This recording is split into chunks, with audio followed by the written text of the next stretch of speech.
What's better, monopolies or competition? You don't need to be an economics major to know that competition is better. Monopolies can rip us off with high prices. They don't have to worry about offering good service. They're bad for overall economic performance because resources get allocated inefficiently and innovation is stifled. I'm Izzy Santa of the Cato Institute, and in this Economics 101 video for the Center for Freedom and Prosperity, we're going to discuss how monopolies are hurting America. But since free markets are based on competition, this video is about government monopolies or government-imposed monopolies and how they're leading to bad results. There are lots of examples we could choose. The government has a monopoly on the delivery of mail. I don't think anybody thinks of the Postal Service as a model of efficiency. Amtrak, thanks to subsidies, has an effective monopoly on inner-city train travel, and it's become a punchline for late-night comics. Fannie Mae and Freddie Mac also use subsidies to gain monopoly power in the mortgage securitization business, and we all know how that helped cause a financial crisis. But it's not just the federal government who sets up counterproductive monopolies. State governments don't allow competition from out-of-state health insurance companies.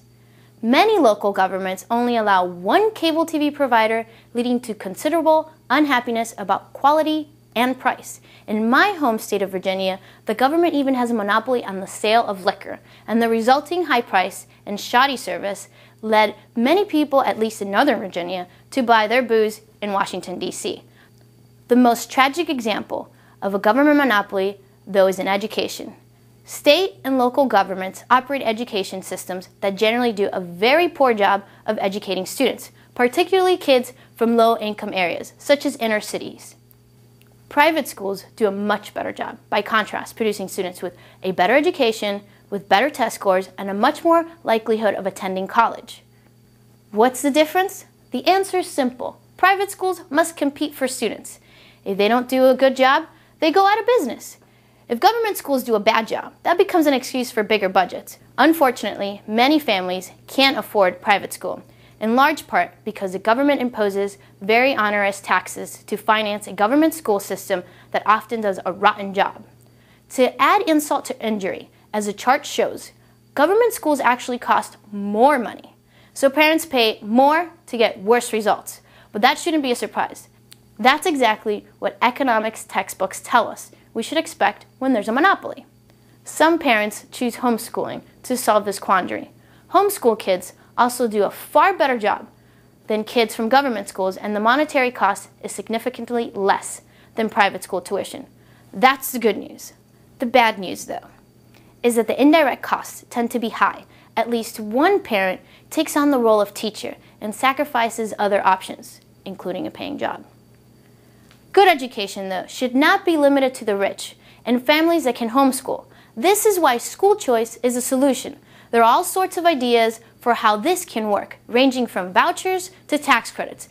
And there are a handful of school choice experiments in America that are generating good results, and also some remarkable examples of school choice working in other nations.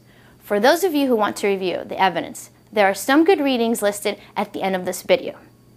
Let's conclude with a couple of observations.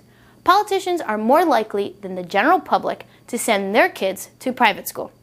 It's good that they care about their kids, but it's rather frustrating that they can vote themselves generous salaries with our money and then use that money for good schools while denying that opportunity to the less fortunate. It's also worth noting that teachers in many government schools also are more likely to send their kids to private school. That really tells us all we need to know. Which brings us back to our original message. Monopolies are bad, and they exist because of politicians. Government is the problem. Free markets are the solution. I'm Izzy Santa. Thanks for giving me a few minutes for this Center for Freedom and Prosperity video.